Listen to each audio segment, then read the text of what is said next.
नमस्कार साथियों, फिर से स्वागत है आपका अपने चैनल हरियाणा कौशल में।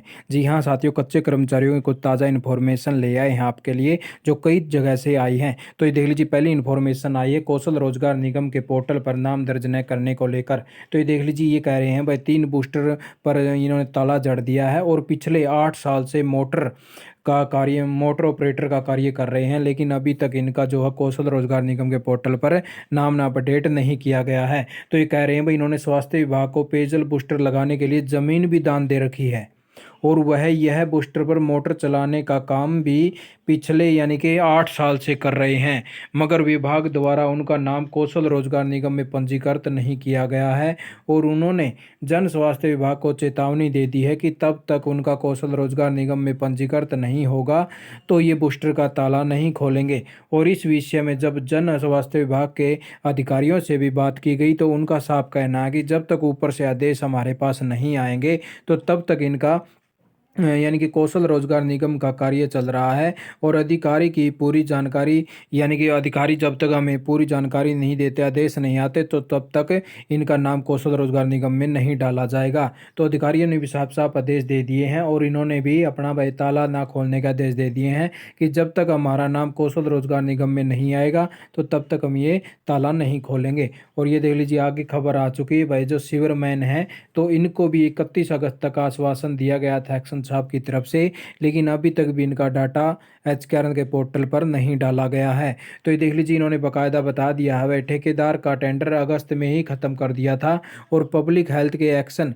पूल सिंह ने लिखित में यह जवाब दिया था कि जितने भी सीवरमैन, सुपरवाइजर और ऑपरेटर हैं इनको कौशल रोजगार निगम के पोर्टल पर पंजीकृत हो जाएंगे। और इसके बावजूद अभी तक भी कुछ नहीं हुआ है। इससे नाराज होकर इन्होंने सितंबर से ही प्रदेश स्तर पर हड़ताल की तैयारी तेज कर दी है और इस बारे में एक्शन ओएससी को लिखित में विज्ञापन दे दिया, वह हम हड़ताल पर चले जाएंगे। और ये देख लीजिए, जैसे भी सीवरमैन का कार्य ये करते थे तो सीवरमैन भी अब ठप हो चुके हैं क्योंकि बारिश का मौसम चल रहा है। और ये जो सीवरमैन है ये गत दिनों मुख्यमंत्री मनोहर लाल से भी मिले थे इस मामले में, लेकिन सीएम साहब ने डायरेक्शन पर फाइल तैयार करके चंडीगढ़ मुख्यालय भेज दी है। अब इनको कौशल रोजगार निगम में डाला जाए। ठीक है, तो ये देख लीजिए भाई, इन सीवरमैन के लिए नई इन्फॉर्मेशन आई थी। इसमें जो बहुत से सीवरमैन ऐसे हैं जिनका अभी तक डाटा एचकेआरएन के पोर्टल पर नहीं चढ़ाया गया है। ठीक है, और ये आगे देख लीजिए भाई, खबर आई है होम गार्ड को लेकर। जो ये होम गार्ड हैं ये भाई अधिक इनमें जो हॉस्पिटल स्वास्थ्य विभागों में लगे हुए हैं तो इनको लेकर बड़ी खबर आई है भाई, ये अपनी मनमानी से काम कर रहे हैं। इनके ऊपर आरोप लगाए गए हैं भाई, जवान जो है वो ठीक तरीके से कार्य नहीं कर रहे हैं। तो इन जवानों की मनमानी व सही तरीके से कार्य न किए जाने पर स्वास्थ्य विभाग को कई तरह की परेशानियों का सामना करना पड़ रहा है। लेकिन नागरिक अस्पताल में सुरक्षा, चोरी की वारदातों पर अंकुश लगाने के लिए 2-3 होमगार्डों की ड्यूटी लगाई गई है और ये होमगार्ड अपनी ड्यूटी सही तरीके से नहीं करते हैं, जिसका खामियाजा स्वास्थ्य विभाग को उठाना पड़ रहा है। तो अब ये देख लीजिए, अब इनको आदेश दे दिए गए हैं भाई, आपकी यानी कि जो भी ड्यूटी की जितनी भी हाजिरी वगैरह है तो वो स्वास्थ्य विभाग के अधिकारियों के पास आपकी हाजिरी वगैरह लगाई जाएगी। तो ये देख लीजिए, इन्होंने यहाँ पे ये साफ साफ जाहिर कर दिया है साथियों। ठीक है, तो और ये आगे देख लीजिए भाई, उच्चतर शिक्षा विभाग में 2 साल बाद यानी कि शुरू की गई भाई जो इनकी ई सर्विस है।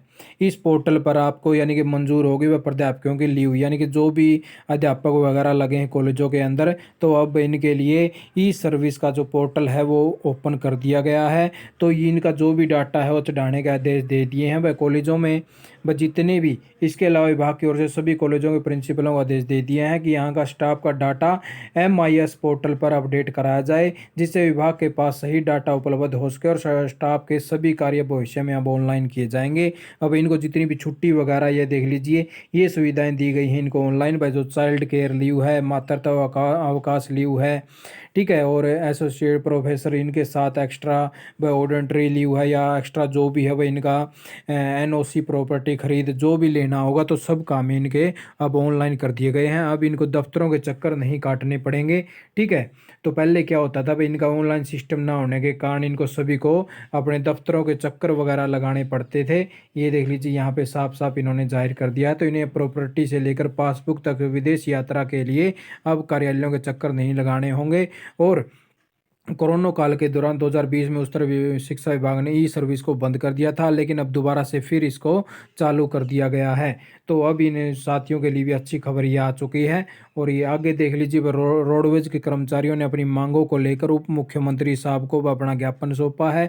वह इनकी भी जो मांगे हैं वो कई सालों से लंबित पड़ी हैं, जिनको पूरा नहीं किया गया है। इन मांगों को लेकर 22 नवंबर 2021 को प्रदेश के परिवहन मंत्री मूलचंद शर्मा के साथ भी मीटिंग हुई थी, लेकिन अभी तक इनका कोई समाधान नहीं हुआ है। तो इन्होंने भी अपने समाधान के लिए वह मुख्यमंत्री साहब को ज्ञापन सौंपा है।